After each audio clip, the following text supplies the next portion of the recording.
ಯಾವ ಊರು ಏನು ಏನು ಏನು ಹೇಳಿ. ಇಲ್ಲಿ ನಮ್ಮ ನೆಲಮಂಗಲದ ಹತ್ರ ಬೇಗೂರು ಸರ್, ಟೆಪ್ಪದ ಬೇಗೂರು. ನಾವು ಹಿಂಗೆ ಯಾವುದೋ ಜಾತ್ರೆಯಲ್ಲಿ ಇದಾಗಿ ನಾವು ಯಾವ ಜೈಲೇ ನೋಡಿದವರಲ್ಲ, ಹಿಂಗಿದ್ದು ಆಚೆಗಡೆ. ಈಗ 24 ವರ್ಷ ಜೈಲು ಹೊಡೆದು ಇವಾಗ ಜೈಲಿ ಕೆಲಸ ಮಾಡ್ತಾಯಿದ್ದೆ ಜೈಲಲ್ಲಿ. ಹಂಗಾಗಿ ಇವಾಗ ಸಾಹೇಬರು ಬಿಡುಗಡೆ ಮಾಡಿ ಹೋಗ್ತಾ ಇದ್ದೀವಿ. ಹೆಂಗಿತ್ತು ಇಲ್ಲಿ ಜೈಲ್ ಜೀವನ? ಪರವಾಗಿಲ್ಲ ಸರ್, ಪರವಾಗಿಲ್ಲ ಸರ್. ಜೈಲು ಜೀವನ ಹೇಳ್ಬಾರ್ದು ನಮಗೆ ಅಷ್ಟೇ. ಈ ತಾಯಿ ನಮ್ಗೆ ಊಟ ಕೊಟ್ಟಾಳೆ, ಈ ತಾಯಿ ಋಣ ನಾವು ಮರಿಬಾರ್ದು. ನಾನು ಹೇಳಿ, ನಾವು ಜೈಲಲ್ಲಿ ಬಾತ್ರೂಮ್ಗಳು ತೊಳೆದಿದ್ದೀವಿ, ಇರೋದು ಹೇಳಬೇಕು. ಸರ್, ಈಗ ಅವತ್ತು ಘಟನೆ ಆದಾಗ ಅನುಭವಿಸಿ ಹೊರಗಡೆ ಹೋಗ್ತಿದ್ದೀರಾ?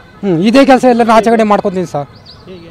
ಈಗ ಎಲ್ಲ ಕೆಲಸ ಆಟ ಓಡಿಸ್ತೀನಿ, ಟ್ರ್ಯಾಕ್ಟರ್ ಓಡಿಸ್ತೀನಿ, ವ್ಯವಸಾಯ ಮಾಡ್ತೀನಿ, ಎಲ್ಲ ಬರ್ತದೆ. ನಿಮ್ಮ ಕುಟುಂಬದವರೆಲ್ಲ ಕಾಯ್ತಿದ್ದೀರಾ ನಿಮಗೋಸ್ಕರ? ನಮ್ಮ ಕುಟುಂಬದವ್ರು ಅಂದರೆ ನಮ್ಮ ತಂದೆ ತಾಯಿಗೆ ವಯಸ್ಸಾಗಿ ಹೋಯ್ತೆ. ನಮ್ಮ ಅಕ್ಕವ್ರು ಇಬ್ಬರು ಇದ್ದಾರೆ.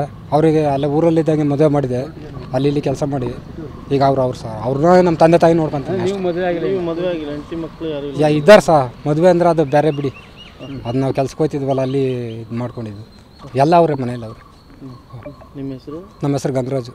ಆಯ್ತು ಗಂಗರಾಜ್ ಅವರೇ, ಹಾಂ, ಈಗ ನೀವು ಏನೋ ಆಕಸ್ಮಿಕ ಘಟನೆ ಆಗೋಯ್ತು, ಈಗೆಲ್ಲ ಜಾಸ್ತಿ ಅಪರಾಧ ಮಾಡ್ತಿದಾರಲ್ಲ, ಅಂಥವ್ರಿಗೆ ಏನು ಹೇಳಕ್ಕೆ ನೀವು ಏನು ಒಂದು ಸಂದೇಶ ಕೊಡ್ತೀರಾ?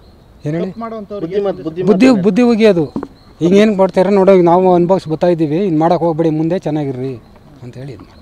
ಅಂದರೆ ಜೈಲ್ ಜೀವನ ಸಾಕಪ್ಪ ಅನಿಸಿದೆ. ಜೈಲು ಜೀವನ ಅಂತಲ್ಲ ಸರ್, ತಾಯಿ ಅನ್ನ ಹಾಕೊಳ್ಳೋ ಅದನ್ನ ಮರಿಬಾರ್ದು ನಾವು. ಹೇಳಿ, ಜೈಲೇನು ಮಾಡಿಲ್ಲ, ನಮಗೆ ತಪ್ಪು ಮಾಡ್ಕೊಂಡು ಜೈಲಿಗೆ ಬಂತ ಏನೂ ಹೇಳಿಲ್ಲ. ತಪ್ಪು ಮಾಡೋವಾಗ ಎಚ್ಚರಿಕೆ ಅದು. ಅದೇ ಅಷ್ಟೇ ಸರ್. ಆಯ್ತು ಆಯ್ತು, ಸರಿ ಸರ್, ಬರ್ತೀನಿ ಸರ್.